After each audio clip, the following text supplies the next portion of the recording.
When he became completely free from the conception of what is it like, Maharaj Prithu realized what Krishna sitting in everyone's heart as a Paramatma. Being thus able to get all the instructions from him,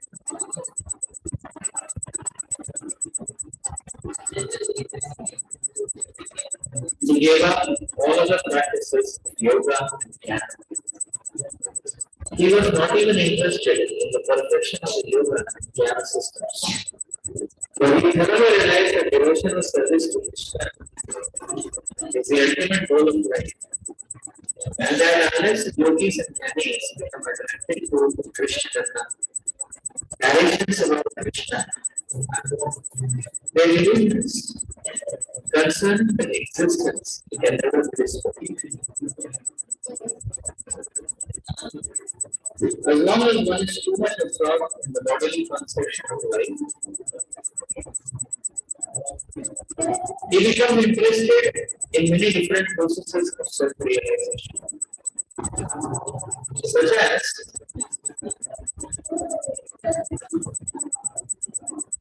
mystic yoga system or the system utilizing speculative empiric methods. However, when one understands that the ultimate goal of life is to approach Krishna, he realizes Krishna within everyone's heart, and therefore helps everyone who is interested in Krishna consciousness. Actually, the perfection of life depends on one's inclination to feel about Krishna. It is therefore mentioned in this verse.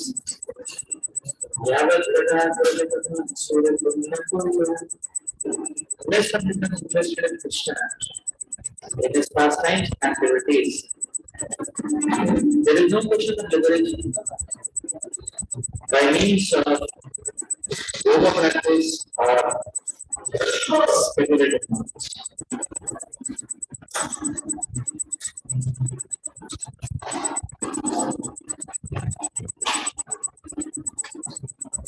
Having attained to the stage of devotion, Maharaj Prithu became uninterested in the practices of jnana and yoga and abandoned them. This was the stage of pure devotion to life, as described by Prithu Goswami. Jnana karma dena Anupulena Krishna Shilanam Bhakti Ruttam.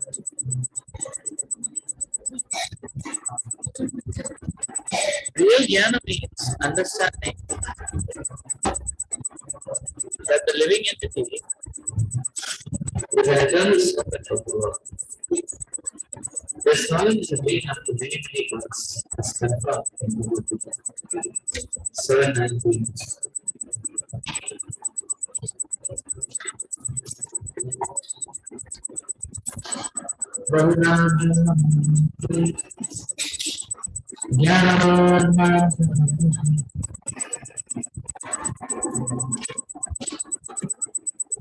In the balance state of life,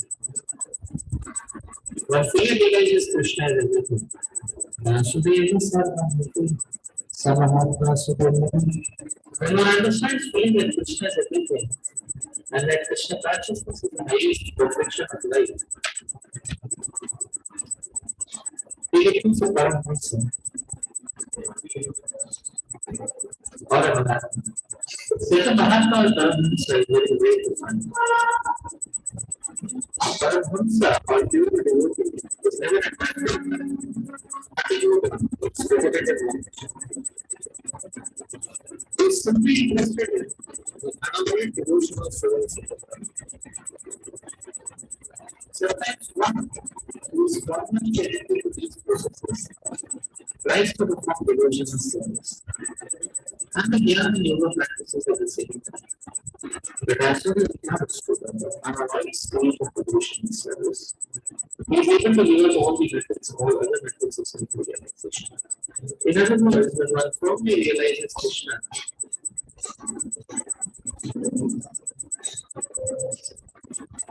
as a supreme goal,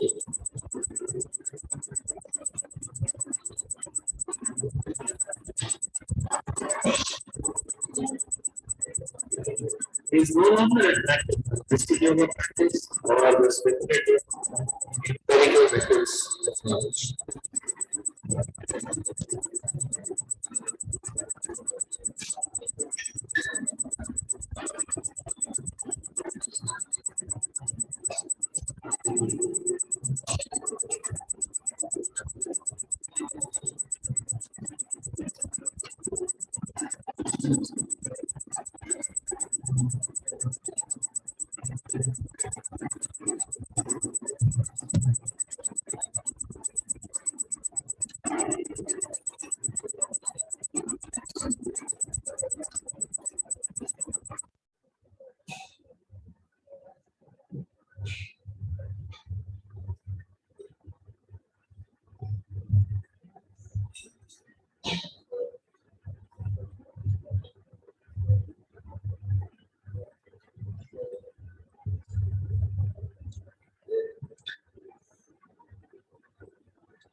Srila Prabhupada explains here that owing to material desires, one may tend to get attracted to speculative knowledge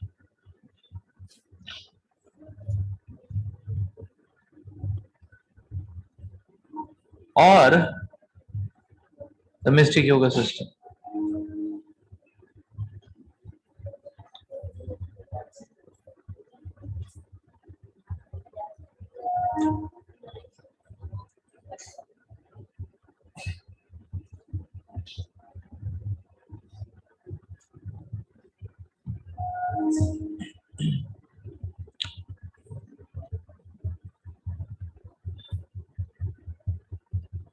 So for a devotee, there are three things. One is black, one is white, and the third one is grey. A materialistic only fluffs in the black. So that which is materialistic activities, that's black. The effect of that is further and further delusion and entanglement, greater suffering. White is the activities of pure devotional service.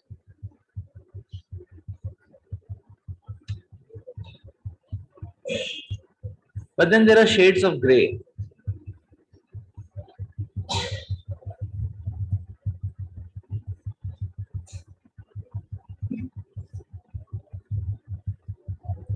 Now these shades of grey are something which can help a person attached in a particular setting to come a bit closer to Krishna.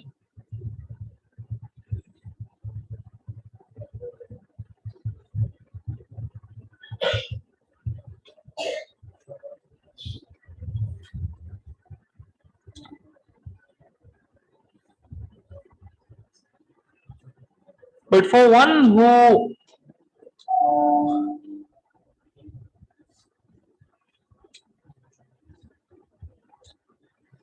who wants to speed up on the path of devotional service, the shades of grey may create a blockage or an impeding effect. The same is true with Jnana tendencies and mystic yoga tendencies.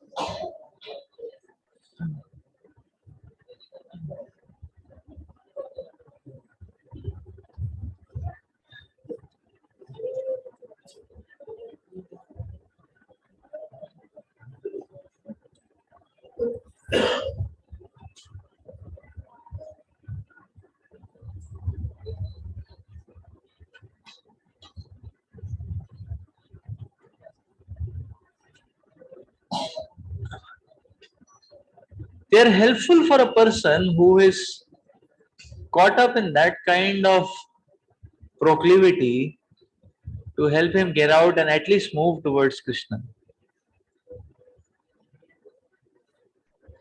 Scholarship is also like that. Some people are attached to scholarship. Scholarship is also like that.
So actually in this connection, a practicing sadhaka should be quite alert. That is the reason you see Prabhupada would not very much encourage devotees being too excited about, say, Sanskrit, astrology, or commentaries of previous acharyas. What is needed for us was given by Prabhupada in the purpose.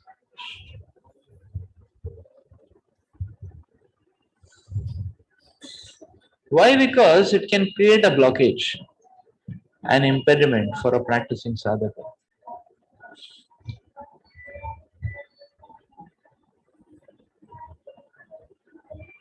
So material desires are very dangerous.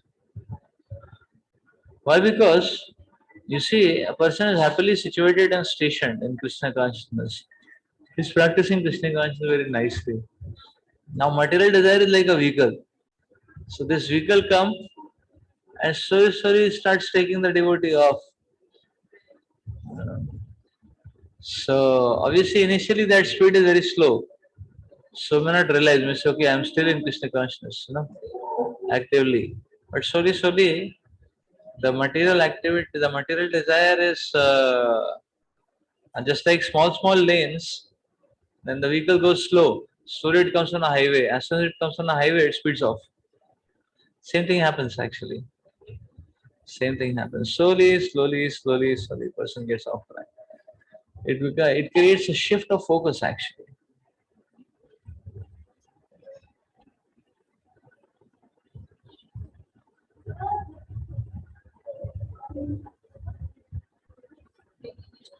That is why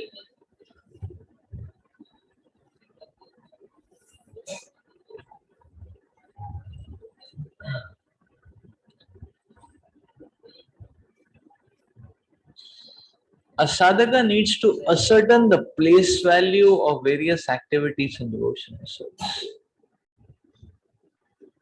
That which is directly given high priority by the acharyas should be accepted. as a high priority, like morning program, no compromise. Like worshipping the deities, book distribution, no compromise. But that which has been told by Srila Prabhupada, the Acharyas to try out, should be done after giving place value to direct instructions. Because tryout means there are going to be somewhat hit and trial, there are going to be somewhat ups and downs. So it cannot replace the priority for that which you know clearly. So this is the point, that which we know clearly or that which is being explained and revealed clearly by the Acharyas should never be replaced by that which has been told to try out. That's the point.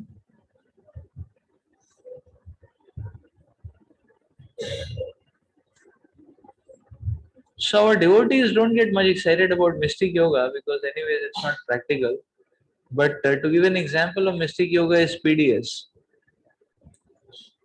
PDS is a type of mystic yoga. You know? So I mean the tendency is like that. People want to achieve something extraordinary which other fellow devotees or have not been able to achieve. You see that mentality is to stand out. Is it not?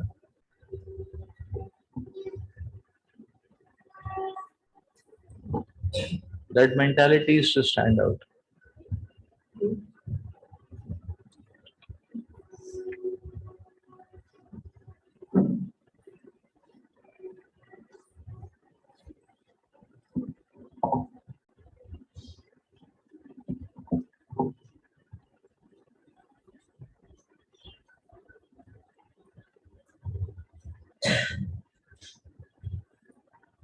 PDS is like that only. The mentality to achieve something unique. So sometimes a person runs here and there. He runs through various shastras, or a person may run through to various devotees. But okay, from somewhere I can get some edge, which is like not existing anywhere else. Or one may run to different temples, or one may run to different dhams, different sampradayas. All this running mentality very dangerous. But it's very foolish. Why? Because you see, the point is we may run anywhere, but actually, nowhere on the surface of this globe we will find access to the spiritual world as such. Because it's all material, is it not? Spiritual world as such doesn't exist here around. But when we spiritualize our consciousness, then we get glimpse of the spiritual world.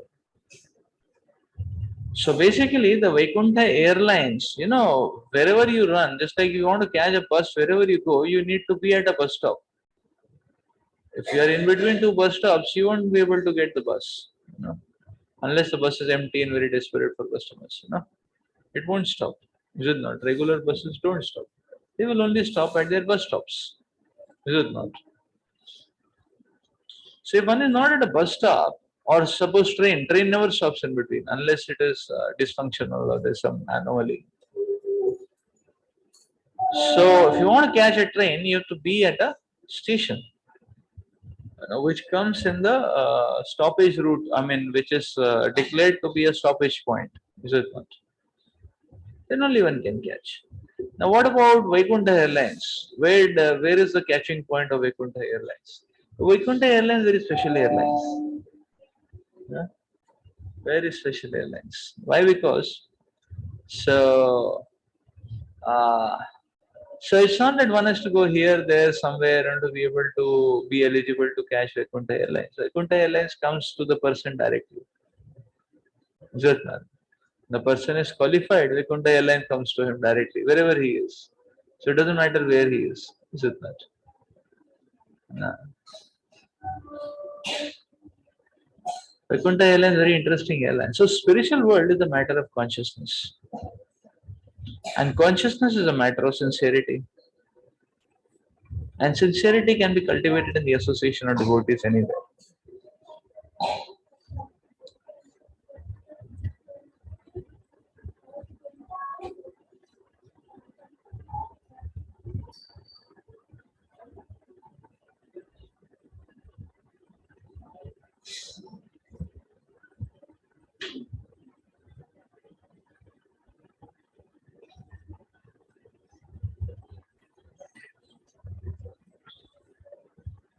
So sometimes actually, if you see karma deviations are little less destructive than jnana deviations, and they are less destructive than uh, mystic yoga deviations. If you see, karma deviation means what? Okay, one has overeaten in a feast, on a prasad. Karma deviation. This is not. One gave limited serving to the first years and unlimited serving to oneself. Karma deviation. Like that. What is the falashruti of that? The falashruti of that will be, at best nothing will happen. So, but if one has overeaten, one may expect a spoiled stomach the next day. Probably because he's eaten too much sweet and too much paneer or something like that. So karma deviation. Then one will take medicine for 5 days and plain rice with dahi, something, for 5 days. So one learns a lesson. कि ठीक है ना, better be regulated. Like it would happen in our VTWs a lot. So fifth year candidates, like that. VW will start, they'll pounce on the prasad, But in 4 5 days, multiple stomach upset cases. Then after that, people will reconcile to the fact that okay, it's only meant for first years. And we told that before, it's majorly meant for first years, like that. That's a karma deviation. See, it's not that dangerous, one can similarly, okay, some here and there say sinful activity, and when we get a slap of maya, unless it is, uh, so some slip here and there, one will have to pay a price, and one can learn a lesson for that. Jnana deviations much more dangerous because jnana deviation, one will think that he is right. That's a big problem. Jnana deviation, one thinks that he is all right. That's a big problem. So that's why PDS is very dangerous. So what is the dangerous part in PDS is one thinks that he's only all right, everyone else is wrong. That way. And mystic yoga even more dangerous. Because in jnana, one just gets a feel that as if he can understand everything, is very knowledgeable and all that. He just feels. In mystic yoga, one experiences it to a certain degree. So it's all a logical conclusion and experiential conclusion. That's the difference between jnana and mystic yoga. Jnana person thinks logic. Basically, what does that feel that I am all good, I am all best, and all that? That means he is logically trying to conclude and prove that he is some sort of God. Mystic yogi experiences it. So there is a difference between logically trying to prove it, simulate it, and simulate it and experience it. So that's why these are dangerous trajectories. So that is why one's taste for Krishna Katha is being spoken about here.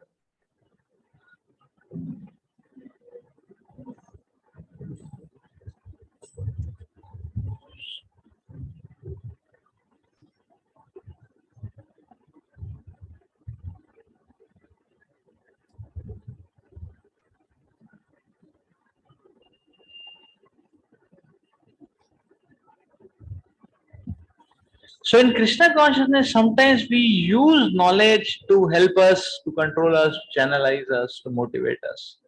That's fine. Sometimes we use certain austerities or certain skills, and in a very gross way, mystic yoga means skill, is it not? Sometimes some skills to serve Krishna, teach something. That's fine. But we don't want to get attached to that methodology per se. Because then that methodology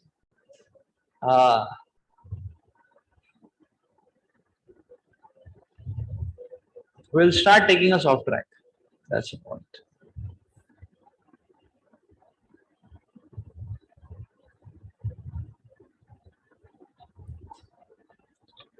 Evam savira pravaraha samyodhyatmanam atmani brahmabhuto dridham kale tatyaja swam kalevaram. In the course of time, when Prithu Maharaj was to give up his body, he fixed his mind firmly upon the lotus feet of Krishna, and thus, completely situated on the Brahmabhuta platform, he gave up the material body. According to a Bengali proverb, whatever spiritual progress one makes in life will be tested at the time of death. In Bhagavad Gita 8:6, it is confirmed, Yam yam vapi smaram bhavam tajyate ante kalevaram tam tamevati kaunteya sada tadbhava bhavitah. Those who are practicing Krishna consciousness know that their examination will be held at the time of death. If one can remember Krishna at death, he is immediately transferred to Golok Vrindavan or Krishna Loka. And thus his life becomes successful. Prithu Maharaj, by the grace of Krishna, could understand that the end of his life was near, and thus he became very jubilant and proceeded to completely give up his body on the Brahma Bhuta stage by practicing the yogic process. It is thoroughly described in the following verses how one can voluntarily give up this body and return home back to Godhead. The yogic process practiced by Prithu Maharaj at the time of death accelerates the giving up of the body while one is in a sound health physically and mentally. Every devotee desires to give up the body while it is sound physically and mentally. This desire was so expressed by Kulashekar in his Mukundamala Stotra. Krishna Tudiya Pada Pankaja Panjarantam Addeva Me Vishato Manasa Rajahamsa Prana Prayana Samaye Kafavata Pittam Kantavarodhana Vidho Smaranam Kutasti. King Kulashekara wanted to give up his body while in a healthy state, and he thus prayed to Krishna to let him die immediately while he was in a good health and while his mind was sound. When a man dies, he is generally overpowered by mucus and bile, and thus he chokes. Since it is very difficult to vibrate any sound while choking, it is simply by Krishna's grace that one can chant Hare Krishna at the time of death. However, by situating oneself in the Muktasana position, a yogi can immediately give up his body and go to whatever planet he desires.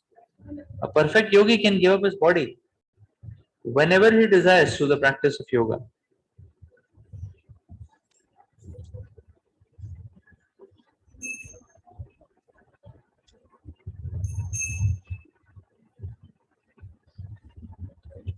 Srila Prabhupada is highlighting here the difference between a yogi and a bhakta. If you see,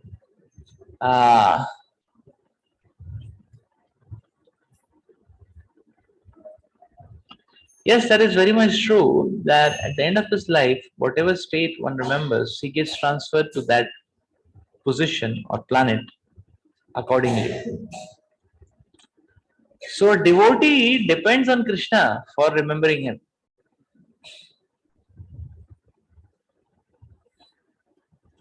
Whereas a yogi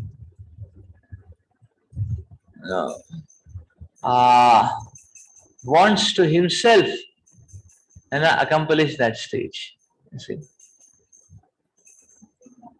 Jai Shri Nitai Chand Gaur Chand.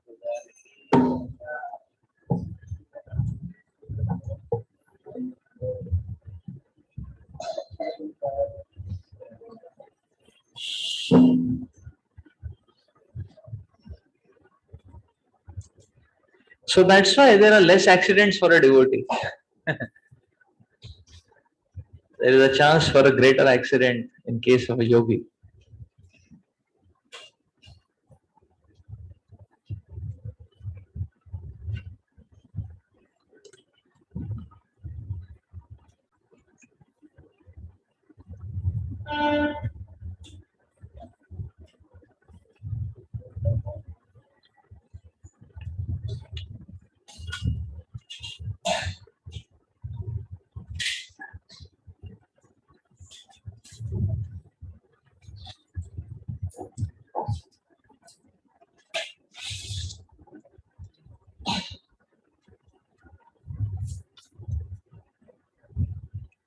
But Prabhupada speaks about this process when one is in a healthy condition, mentally and physically. One want to just give up the body at that point while he is fixed in remembrance of Krishna.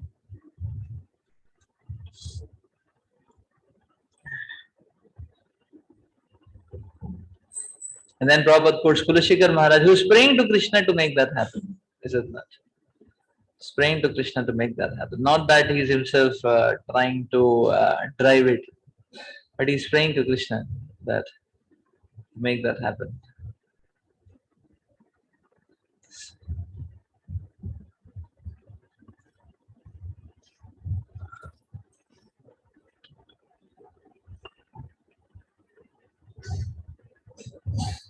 So another thing we can learn from this is that you see what we can understand is that it's not that bhakti yoga uh, is a process only introduced or emphasized in this age very prominently. Actually, what we see at other yogas, in other yogas, you know, primarily if you see, they will also be bhakti with some added exercises. Like what Prithu Maharaj is doing is not exactly Ashtanga yoga. His focus is devotional service.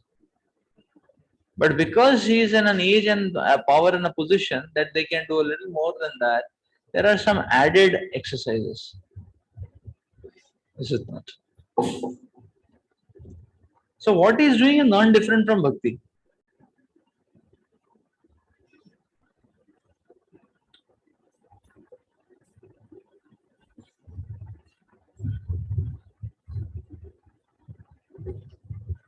So what Dhruva Maharaj is doing was actually bhakti. It is no other process, it's bhakti.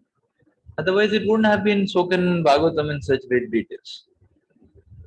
But so what he's doing is actually bhakti, because from the first moment he was chanting the holy names of Krishna and he was worshipping the deity also.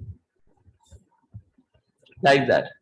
Rather, that austerity part was not emphasized by Srila Narada Muni. But Dhruva Maharaj, by his determination and focus, he just completely zoomed out of that domain. So he just took off like that. So because he got so much absorption,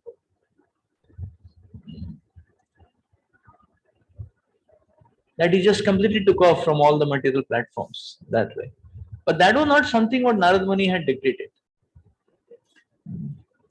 That okay, drink water once in 9 days, or once in 6 days, or yeah, he was eating leaves once in 3 days. Then he drank water once in 6 days. Then he was breathing air once in 9 days, something like that. Yeah, he didn't want to waste time. So, but this was not exactly what Narad Muni had taught him, like that. So now because it was helping him to focus in that way, so he was using it. But effectively he was practicing bhakti yoga. So bhakti yoga doesn't necessitate eating once in 3 days. Means if one is finding so much joy in Krishna consciousness, just not able to give down the bead bag or Bhagwatam, like that, then it's another story, But but one is feeling hungry, one can go take prasad, no problem. That's the point. So essentially, you see, in these previous ages, also bhakti is there as a prominent process. But it has added qualifications because people have more caliber.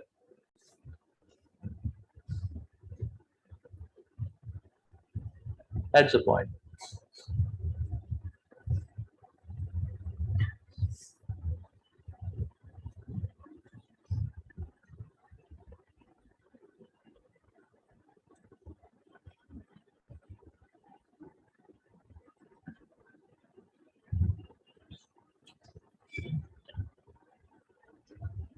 And this is something which uh, uh,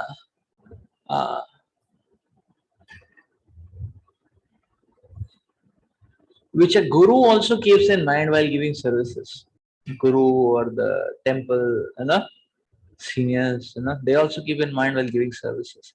Why? Because although the process of devotional service doesn't have much to give and take with conditionings, however, because the person is starting to serve from a conditioned platform, his conditionings may overweigh all other aspects. Therefore, his conditionings have to be sufficiently challenged and purified. But otherwise, the resistance and the problems the devotee will face may be much more. That's the point. So, therefore, if a devotee is more capable, then he is not given some small time simple services. He is given a little more challenge. Why? Because not because he is more advanced. That is why, but just because if he is not given that, then that conditioning of his will create a very big obstacle for him. That way.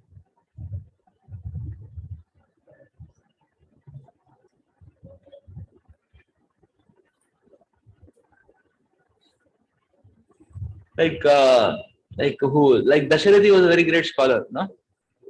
Ramanujacharya's disciple Dasharathi was a very great scholar. Now Dasharathi was a very great scholar, that point is there. But then you see he was sent for 1 year to serve in his